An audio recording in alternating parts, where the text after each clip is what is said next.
আসসালামু আলাইকুম, welcome to my family kitchen. আজ আমি আপনাদের তৈরি করে দেখাবো রসগোল্লা। দেখেন রসগোল্লাটা কত সুন্দর সফট হয়েছে এবং কতটা রসালো হয়েছে। একটা রসগোল্লাও কোথাও ভাঙেনি। এই সুন্দর রসালো রসগোল্লাটা কিভাবে আমি তৈরি করেছি তার পুরো প্রণালীটি আজ আমি আপনাদের দেখিয়ে দেব।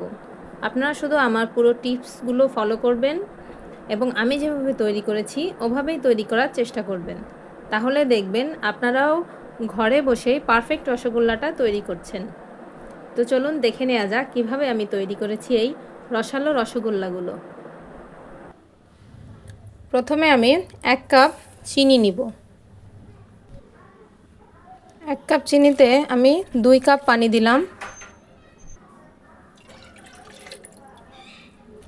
আরও হাফ কাপ পানি দিলাম। আর পানিটা ঠিক ততক্ষণ জাল দেব যতক্ষণ চিনিটা গলে একটা বলক না আসে। একটা বলক আসা পর্যন্ত চিনিটা গলে গেছে, এখন আমরা বলক ওঠা পর্যন্ত অপেক্ষা করি।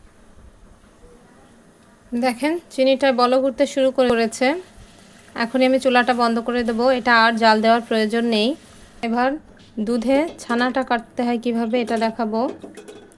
প্রথমে আমি এখানে 2 লিটার পরিমাণ দুধ নিয়েছি। দুধটা আমি অনবরত এভাবে নাড়তে থাকবো, দুধে যেন সর না পড়ে, এবং দুধটা একটা বলক দিলেই আমি ছানাটা কাটবো। দুধ বেশি জাল দেওয়া যাবে না, একটা বলক দিলেই দুধে ছানা কাটতে হবে। দেখেন দুধে বলক আসতে শুরু করেছে। এখন দুধটাকে আর জাল দেওয়া যাবে না। এখন আমি চুলাটা অফ করে দিব।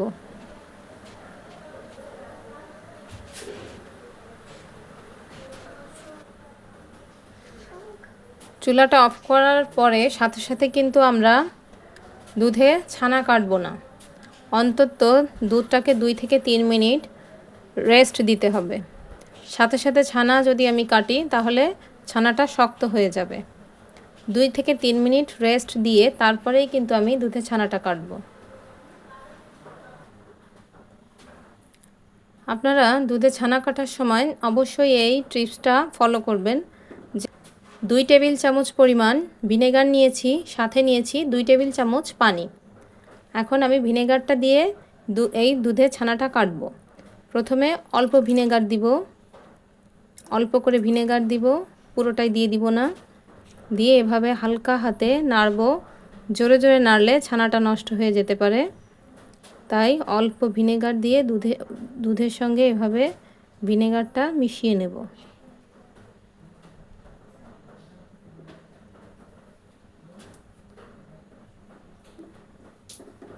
এবার আবার দিব।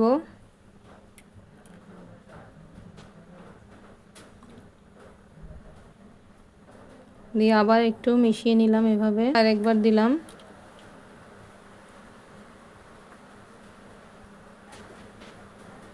দেখেন দুধের ছানাটা খুব পারফেক্টভাবে কেটেছে, এবং আমি যেহেতু আস্তে আস্তে নেড়েছি তাই ছানাগুলো দলা দলা দলা হয়ে আছে, ছানাগুলো ছড়িয়ে যায়নি।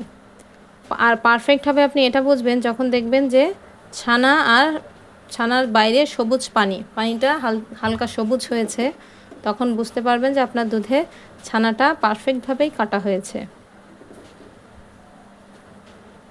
এখন এটাকে আমি ছেঁকে ফেলবো। ছানাটা কাটা হয়ে গেলে এরকম একটা ছাঁকনির উপরে এরকম পাতলা একটা সুতি কাপড় নিব, তার উপর ছানাটা ছাঁকবো।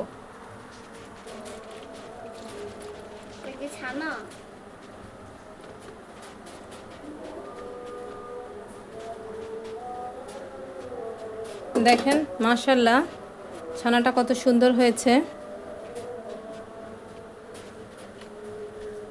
এখন এই ছানাটাকে একটু পানি দিয়ে ধুয়ে নিতে হবে যাতে ভিনেগারের গন্ধটা চলে যায়।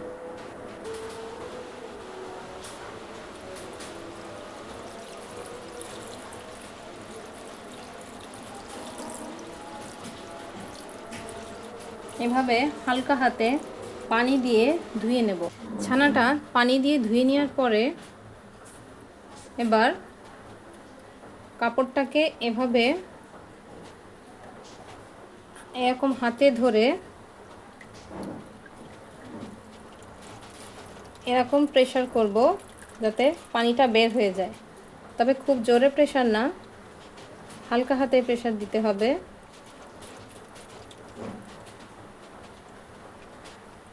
এরকম 2-3 বার করে প্রেসার দিব, দিয়ে কাপড়টাকে এভাবে মুড়ে নেব।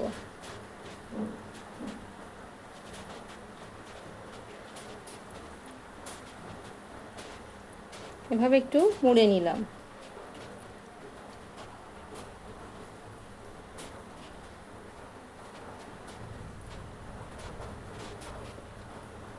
এখন এটাকে এভাবে রেখে এর উপর একটা শক্ত কিছু দিয়ে চাপা দিয়ে রাখবো 4 থেকে 5 মিনিটের মতো। পুরো পানিটা যদি আমি ফেলে দিই তাহলে মিষ্টিটা শক্ত হয়ে যাবে, ছানাটা একটু নরম থাকবে। তাই 4 থেকে 5 মিনিটের মতো আমি এরকম রেখে দেবো যাতে পানিটা বের হয়ে যায়। 100 গ্রাম মতো চিনি নিলাম, যদি কাপের হিসাবে হয় তাহলে 2 কাপ চিনি। 2 কাপ চিনিতে আমি 5 কাপ পরিমাণ পানি দেব। এবার এতে 2 থেকে 3টা এলাচ দিলাম। এখন এই অল্প আঁচে দিয়ে চিনিটা গলতে থাক, আমি আমার ছানাটা তৈরি করে নিব। দেখেন ছানাটা কতটা সফট হয়েছে। ছানাতে বেশি পানি থাকলেও হবে না, আবার একেবারে শুকনো হলেও হবে না। এটা খেয়াল রাখবেন, ছানাতে যেন বেশি পানি না থাকে, আবার একেবারে শুকিয়ে না যায়। এবার আমি ছানাটাকে মাখবো। এখন ছানাটা হাত দিয়ে এই হাতের এই তালু এটা দিয়ে আমার মাখতে হবে। খুব বেশি মাখলে ছানাটা ঘি ছেড়ে দেবে, ছানাটা নষ্ট হয়ে যাবে। এভাবে সফট হ্যান্ডে ছানাটা মাখতে হবে। এভাবে করে অল্প অল্প করে হাতের সাহায্যে নিব আর এভাবে মাখবো।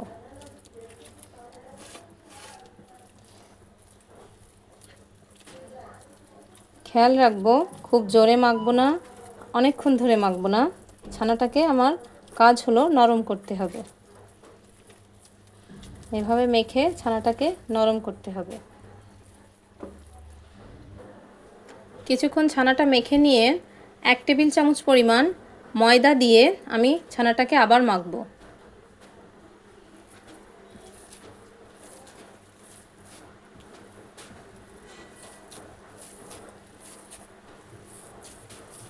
এভাবে আস্তে আস্তে করে হাতের তালু দিয়ে এখান দিয়ে মাখতে হবে।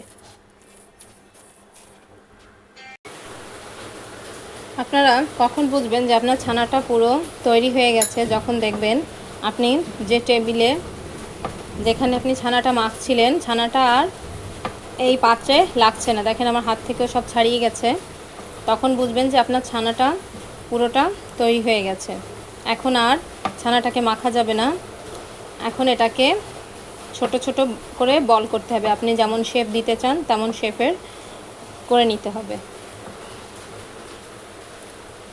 এবার যখন আপনি মিষ্টিটা তৈরি করবেন, মিষ্টিটা তৈরি এরকম একটা বল নিয়ে একটু প্রেস করে, মানে একটু শক্ত হাতে প্রেসার দিয়ে, মানে বেশি প্রেসার দেওয়া যাবে না তাহলে তো ভেঙে যাবে, কিন্তু এভাবে প্রেসার দিবেন। হাতের ভিতর মনে হবে যেন ভেঙে যাচ্ছে, কিন্তু আসলে না। দেখেন একটা গোল শেপ আসছে। একটু প্রেসার দিয়ে গোলটা করবেন।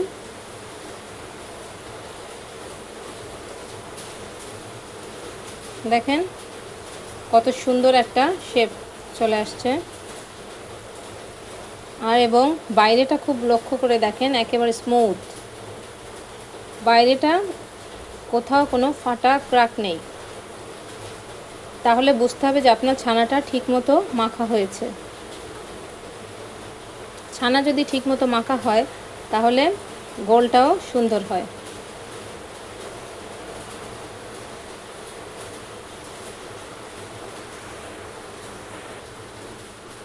এবার আপনি যখন মিষ্টিটা তৈরি করবেন তখন অবশ্যই ছানাটাকে এবং তৈরি করা মিষ্টিটাকে এভাবে ঢেকে রাখবেন। একটা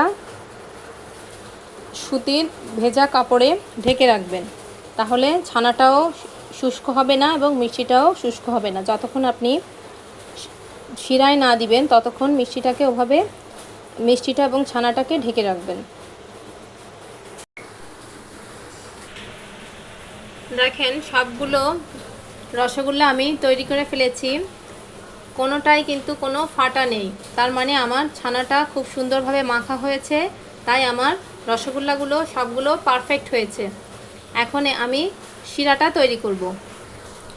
যতক্ষণ এটা আমি শিরায় না দেবো ততক্ষণ আমি ভেজা কাপড় দিয়ে রসগোল্লাগুলোকে ঢেকে রাখবো।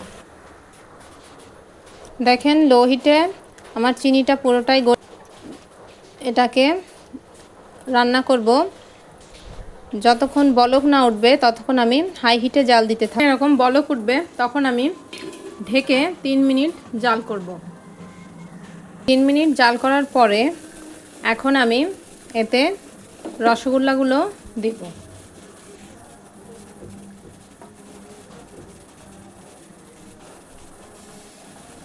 রসগোল্লা দেওয়ারও একটা টেকনিক আছে। এই যে দেখছেন যেখান থেকে বলক উঠছে, রসগোল্লাগুলো ঠিক মাঝখানে ছাড়বেন, তাহলে রসগোল্লাগুলো ভাঙবে না।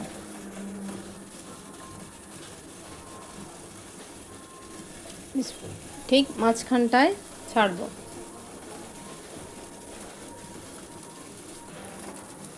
সবগুলো রসগোল্লা এভাবে দেওয়ার পরে রসগোল্লার গোলগুলো শেপ যেন ঠিক থাকে, সেজন্য এভাবে মাঝখান দিয়ে একটু এরকম করে নেড়ে দিতে হবে।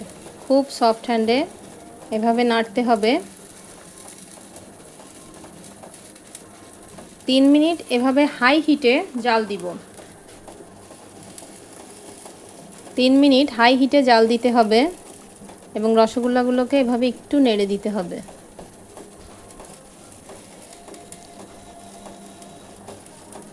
তাহলে এর গোল শেপটা ঠিক থাকবে। আর সবসময় চেষ্টা করবেন, একটা টিপস শেয়ার করব, এটা হলো এখানে আমি 1 টেবিল চামচ ময়দা নিয়েছি এবং সাথে নিয়েছি 4 টেবিল চামচ পরিমাণ পানি। এখন এই ময়দা আর পানির মিশ্রণটাকে আমি এর চারপাশে দিয়ে দিব, তাহলে একটা রসগোল্লাও ভাঙবে না।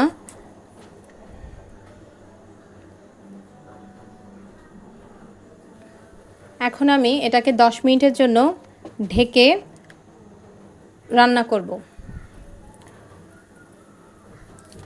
যখনই এরকম বলক উঠবে সাথে সাথে ঢাকনাটা আমি উপরে তুলে দেব। মনে রাখবেন হাই হিটে রান্না করতে হবে, চুলার আঁচ কমানো যাবে না। এটা যখন আবার নেমে যাবে তখন আবার ঢাকনাটা দিয়ে দিতে হবে।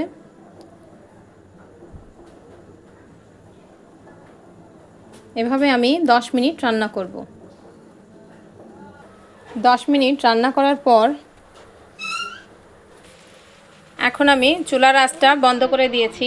দেখেন মাশাআল্লাহ, একটা মিষ্টিও কোথাও ফাটেনি, একেবারে যেমন দিয়েছি তেমন রয়েছে এবং মিষ্টিগুলোর শেপও সেরকম গোলই আছে।